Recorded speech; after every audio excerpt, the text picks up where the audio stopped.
जब से कोविड-19 की महामारी आई है, लोगों के चेहरे पे हंसी खत्म हो गई है।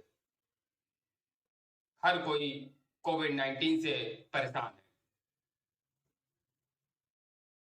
इस चीज को लेते हुए हम अपना मेरी कलम से का एक नया एपिसोड बहुत जल्दी लेके आ रहे हैं और एपिसोड का नाम है हंसना जरूरी है। चाहे परिस्थितियां कैसी भी हो, लेकिन कोई भी हमारी खुशियां हमसे नहीं छीन सकता, हमारा परिवार हमसे नहीं छीन सकता। इसके लिए हमें हमेशा आत्मनिर्भर बनना है, हमें निडर बनना है और हर हाल में हर जंग के लिए तैयार रहना है। इसलिए सभी की सभी लोग अपने मन में ये ठान ले कि हम सभी को वैक्सीनेशन जरूर कराना है, मास्क लगाना है, सोशल डिस्टेंस का पालन करना है और साथ में किसी प्रकार का कोई भी लक्षण हो तो हमें आरटी-पीसीआर टेस्ट जरूर कराना है, क्योंकि सावधानी और निगरानी ही कोरोना वायरस को मात दे सकती है। अब तो डीआरडीओ ने भी एक मेडिसिन बनाई है जिससे ऑक्सीजन लेवल को बहुत अच्छी तरह मैनेज किया जा सकता है। उस टैबलेट का नाम है 2-डीऑक्सी डी ग्लूकोज। हमें डीआरडीओ को भी बधाई देनी चाहिए। डीआरडीओ और रेड्डीज ने मिल करके इसको तैयार किया है। हमारा नया एपिसोड मेरी कलम से का देखना मत भूलें। हंसना जरूरी है, उसका हम आपको एक ट्रेलर लेके आए हैं, जरूर देखें और बेसब्री से इंतजार करें हमारे इस एपिसोड का। एक बार में ये जिंदगी में कभी चालू ना होगा। I love you, Papa. I have the best Papa in the world. Hey, I have the best Papa in the world. मेरे पिताजी अक्सर कहते थे, जिस घर में अनुशासन नहीं, वो घर कोई घर है। जो लोग परफेक्शन से काम नहीं कर सकते, उन्हें जीने का कोई हक नहीं है, उन्हें मर जाना चाहिए। हम लोगों को ना एक आइडियल फैमिली के लिए काम करना शुरू करना चाहिए, लेकिन वो कल से। आज मैं थोड़ी देर टीवी देख लूं Anand, please. Thank you Anand, you so cute, my husband are so cute. I'm a TV addicted बाई जो 24 घंटे टीवी देखती रहती है। फिर 10 बजे बाई काम करके चली जाती है, उसके पीछे पीछे तुम चले जाते हो। What? I think you have a perfect family, a cute, beautiful, sexy wife, cute daughter and passionate creative son.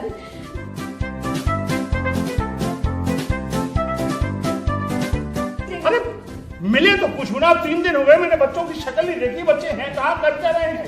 I am sorry to से, लेकिन पूजा का परफेक्शन से दूर दूर तक कोई नाता नहीं। कहीं तो कुछ गड़बड़ है।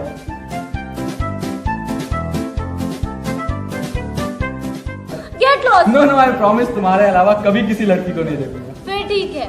I love you, Aman. I also love you, love you, love.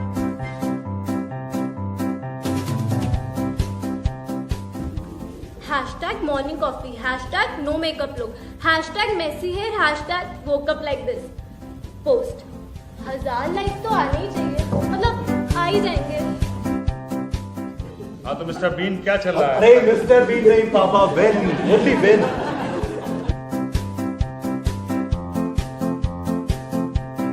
लेकिन तो एक नंबर का उल्लू का पट्टा है। बात बात पे बहुत से बहस करने लगता है। तुम दोनों की यही फालतू बहस सुनकर मुझसे रहा नहीं गया, मुझे आना ही पड़ा।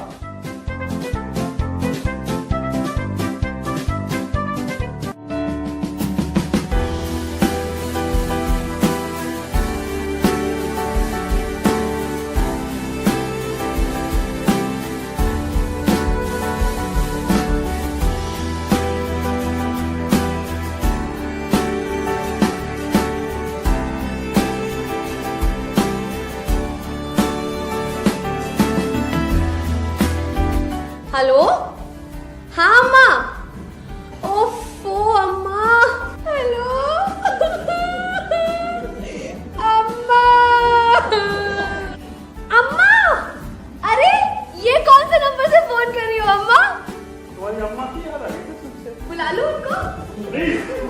कमाल, आप कहते हो बच्चों को समझाओ, बच्चे कहते हैं आप पापा को क्यों नहीं समझाती। आप लोगों को समझाने की जिस तरह से हमारे देश में परिस्थितियां क्या पूरे विश्व में चल रही है, उसे देखकर हर इंसान कहीं न कहीं परेशान है। हर इंसान कहीं न कहीं डिप्रेशन का भी शिकार हो रहा है, क्योंकि हर किसी ने किसी न किसी को खोया जरूर है। हमारे बहुत से कोरोना वॉरियर भी अपनी जिंदगी छोड़ गए हैं। आज हमें उन्हें भी एक सच्ची श्रद्धांजलि देनी है। हमने भी अपने परिवार से किसी न किसी को खोया है। जो बचे हुए हैं उनके लिए हमें लड़ाई लड़नी है और उन्हें बचा लेना ही हमारी एक सच्ची श्रद्धांजलि भी होगी। हम सबको एकजुट रहना है, एक दूसरे की मदद करना है और हर हाल में कोरोना को हराना है। हम मेरी कलम से का 10वां एपिसोड बहुत जल्दी लेके आ रहे हैं। उसका नाम है खट्टे मीठे पल। ऐसे पल जो हम उन लोगों के साथ भी व्यतीत करते थे जो आज हमारे बीच नहीं है, और वो लोग भी जो आज हमारे साथ हैं और वो संघर्ष कर रहे हैं। हमें अपना और अपने परिवार का वो सारे पलों को याद रखना है, संजोए रखना है और अपनी लड़ाई लड़ते रहना है। अभी कुछ ही देर में मैं आपके लिए उसका एक ट्रेलर लेके आया हूं।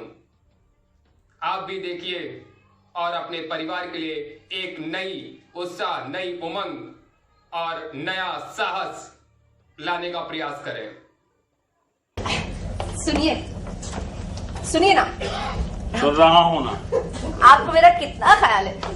आज इस मौके पे जाके ना मुझे एहसास हुआ कि आप मुझे कितना चाहते हैं। अब ये दुआ मत करना ऐसे मौके बार बार आए। मगर आप इतने परेशान क्यों हैं? ये तो खुशी का मौका है ना। मैं समझ नहीं आ रहा, मैं हंसूं के रोऊं कसम। आप ये क्यों नहीं सोचते कि हम ना एक नई जिंदगी को जन्म देने जा रहे हैं। छोटी सी जान जब आपको तोतली आवाज में दादी दादी करके पुकारेगी तो उसके साथ हम फिर से बच्चे नहीं बन जाएंगे। इस उम्र में ये बचपना ठीक लगेगा क्या पागल? आप हमेशा से बेटा चाहते थे ना, हो सकता है इस बार लड़का ही हो। हमारी बरसों की तमन्ना पूरी हो जाएगी। ये सब सोचकर कितना अच्छा लगता है। इस वक्त मैं ये सोच रहा था कि जब वो कॉलेज से निकलेगा तो मेरी उम्र 70 की होगी। दफन निकला, फेल होता रहा तो 5 साल और जोड़ लो। मैं तो तब तक सीताराम केसरी जैसा दिख रहा।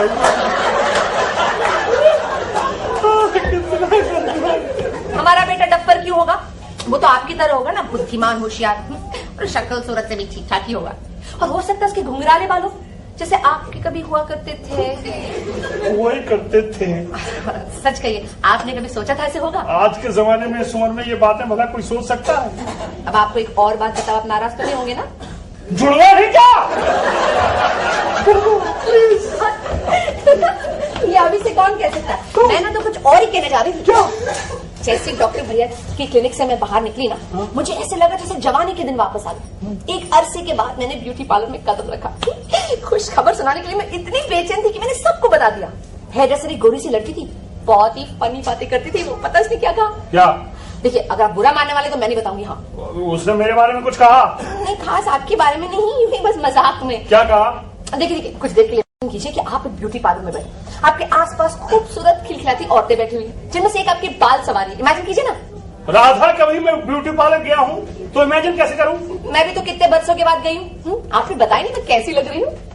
मैं तब से देख रहा हूँ तुम अनशन बातें किए जा रही हो। उस लड़की ने मेरे बारे में कुछ कहा?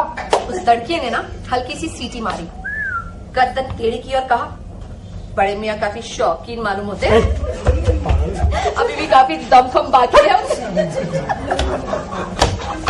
सारी औरतें हंस पड़ी, लेकिन सच पूछे तो वो आप पर नहीं हंस रही थी। सच पूछे तो कितना बड़ा कॉम्प्लीमेंट दिया उसने आपको। मजाक की बात थी, लेकिन मुझे आप पर बहुत गर्व हुआ। सच आपको हंसी नहीं आ रही? हंस रहा हूँ मैं, मानी मानी। ये हंस रहे कि रो रहे? पता है मैं वापसी में क्या सोच रही थी? हमारा स्पेयर बेडरूम है ना, उसे हम बच्चे की नर्सरी में कन्वर्ट कर देते। उसमें हम झूला डालेंगे, कमरों को ढेर सारे खिलौने से भर देंगे, कमरे की सारी दीवारों को ना गुलाबी रंग देंगे। जो देखेगा बस कितना अच्छा होगा ना। बहुत ही अच्छा होगा यार, बहुत ज्यादा ही। लेकिन इसमें खर्च काफी होगा। अरे खर्चे की तुम लोग क्यों चिंता करते हो बच्चे? खर्चे के लिए भगवान ने एक मर्द बनाया, सारा झक मार के करेगा खर्चा। मुझे थोड़े शॉपिंग के लिए। थोड़े यानी कितने? 40-50। ये थोड़े हैं, ये थोड़े हैं। Moms moms moms moms Gauri ने किचन में चूल्हा जलाया तो उसे हल्दी पाउडर नहीं मिल रहा है। मार से खींच के मारे और मार। कहाँ रखा है? अरे वही तो है। वही तो है, लेकिन वहाँ कहाँ? अरे बाबा किचन में। किचन में? अरे लेकिन किचन में कहाँ? वो मसाले के डिब्बे के पास। मसाले के डिब्बे के पास। ए, मसाले के डिब्बे, खाना तैयार हुआ कि नहीं? अभी तक शुरू कहाँ हुआ है? देखिए आज के ना मैं ही चली जाती हूँ किचन में। जल्दी आइए प्लीज। बिल्कुल नहीं, तुम्हें डॉक्टर पांडे ने आराम करने के लिए तुम वही करोगे। चलो यहाँ। वो तड़का, चलो। वो फ्राई, चलो हल्का सा। चलो हाथ उसका। नकम्बखल लड़का लगना लड़की। अब यहाँ क्या खड़ी है बबली जाना? बबली मॉम आप कुछ बोलती क्यों नहीं है? मैं बोलती हूँ बबली। आप भी? बबलू बबलू। बबलू लू बबलू। क्या हुआ?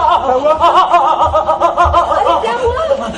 भूख के मारे पैर नहीं उठ रहे हैं मेरे।